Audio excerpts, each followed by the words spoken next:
Сәлем баршаңызға, сіздермен бүгін Арай. Бүгін біз көпшіліктің қалауымен қытырлақ кепси дайындайтын боламыз. Егер де сіз менің каналыма тіркелмеген болсаңыз, тіркеліп, лайк басып, комментария қалдырыңыз. Видеоны соңына дейін қарасаңыздар, сіздер де осындай кепси жасай аласыздар. Крылышкиді жақсылап жуамыз. Артық жерлерін кесіп алып тастаймыз. Не осылай болады? Үстінен чесногын тураймыз. Қара бұрышымызды саламыз. Қызыл бұрышымызды саламыз. Паприкамыз саламыз. Тұзымызды саламыз. Бәрін жақсылап араластырып, үстіне суымызды құйып, 5 сағатқа тоңазытқышқа қоямыз. 5 сағатымыз өткеннен кейін крылышкиді осылайша ұнға аунатамыз. Жақсылап аунатамыз да. Осындай сүзгіміздің үстіне салып,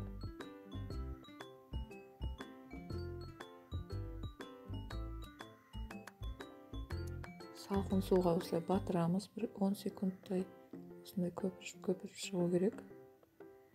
Қайтадан аламыз да, екінші рет қайтадан 10 секундтай тағы да суға батырамыз. Bir 10 секундтай суда ұстаймыз.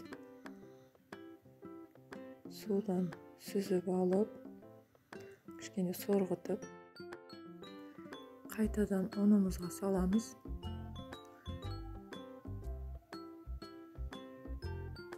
Ұнымызға жақсылап тұрып аунатамыз. Одан кейін артық ұндарын сілкіп түсіріп тастаймыз. Майымыз күйіп, не болып кетпеу үшін үстіп артық ұндарды алып тастаймыз. Қызып тұрған майымызға үсті крылышкиді саламыз.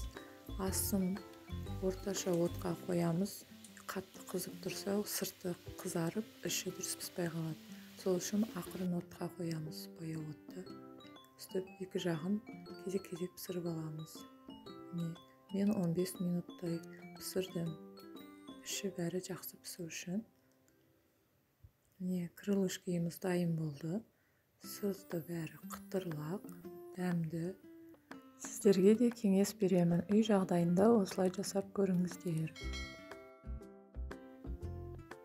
Міне осындай қытырлақ кепси болады.